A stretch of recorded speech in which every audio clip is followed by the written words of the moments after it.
आज मोहिनी की शादी की धूम मची थी। बारात दरवाजे पर आ चुकी थी तो सब पर काम पर दबाव और बढ़ गया था।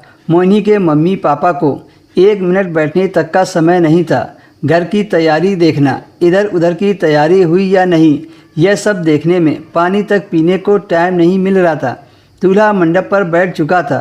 पंडित जी ने दुल्हन को बुलाने को कहा। मोहिनी की बुआ मोहिनी को लेने उसके कमरे में गई, लेकिन कमरे में जाते ही उसकी चीख निकल गई, अरे भैया भाभी जल्दी आओ, इस कर्मजली ने तो हमारी नाक कटवा दी।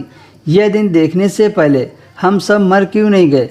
मोहिनी के मम्मी पापा और बाकी मेहमान हैरानी से मोहिनी के कमरे में आए। मोहिनी के पापा ने कहा, क्या हुआ बहन, इतना चिल्ला क्यों रही हो, और मोहिनी कहाँ है। मोहिनी की बुआ ने उसके पापा के हाथ में कागज़ देते हुए कहा, यह लो और खुद ही पढ़ लो तुम्हारी बेटी के कारनामे। चिट्ठी पढ़ते ही मोहिनी के पिता को हार्ट अटैक आ गया और मौके पर ही मौत हो गई। मोहिनी किसी और से प्यार करती थी और वो ये शादी नहीं करना चाहती थी, इसलिए वह घर से भागकर अपने प्रेमी के साथ चली गई। और उधर मोहिनी जब अपने बॉयफ्रेंड के पास पहुंची तो उसने किसी और लड़की के साथ देखा तो उसका दिल टूट गया। मोहिनी ने कहा, जिस इंसान के लिए मैंने अपना सब कुछ छोड़ दिया वही धोखेबाज निकला। मोहिनी ने वापस अपने घर जाना चाहा, लेकिन तब तक बहुत देर हो चुकी थी। जैसे ही वह घर के दरवाजे पर पहुंची तो उसे बुआ और बाकी के रोने की आवाज़ आ रही थी। उसने पीछे के दरवाजे से जाना चाहा, लेकिन वहां उसकी माँ उसके पिता की लाश के पास फूट फूट कर रो रही थी।